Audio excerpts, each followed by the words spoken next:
Assalamualaikum guys. Alright, kali ni saya mau pasang speaker daripada Mohawk 4 inci ya guys. Sebelum ni kita pasang yang 6 inci. Ini 4 inci guys. Tapi di mana mau pasang speaker ni guys 4 inci, kecil betul. Selalu yang 6 inci kan. Yang ni 4 inci. Okay, so sekarang kita berada di Pro 2 Myvi. Okay, untuk Myvi special lah. Dia ada size 4 inci guys untuk Myvi all model. Dan juga lagi best di atas ni, okay, dia ada speaker dalam ni. Speaker ni kecil. So kita buka dia main cungkil lah macam ni.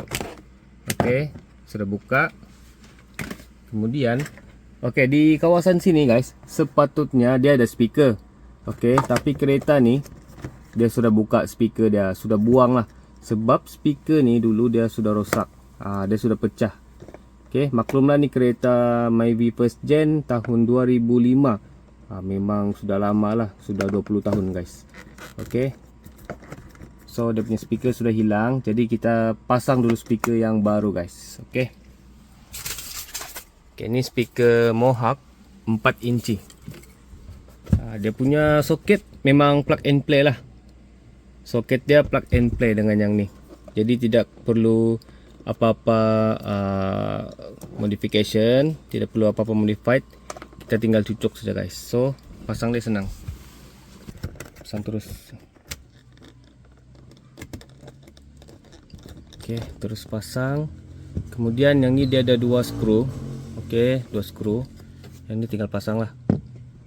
Oke, tinggal masuk terus.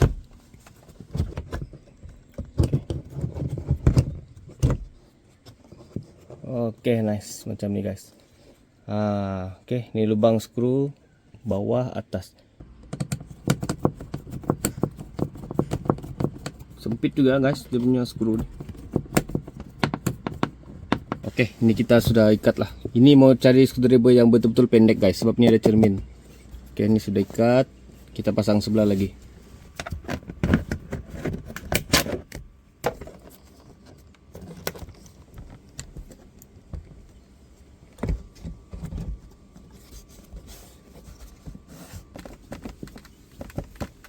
Kau buat luka, kau buat sekecewa itu. Oke guys, macam mana dia punya sound? Oke atau tidak? Coba kamu komen. Ini kita boleh pasang balik lah. Oke, kalau saya tengok dia punya sound memang tajam lah. Memang tajam. Sedap juga dia punya voice. Sebab dia punya coil ni guys, dia punya coil ni besar, dia punya magnet besar. Okay, dia punya ni tweeter dia ni memang clear lah, dia punya sound yang keluar. So kalau kamu mau cari yang 4 inci, kamu terus ambil yang Mohawk. Untuk Myvi kamu memang berbaloi guys. Okay.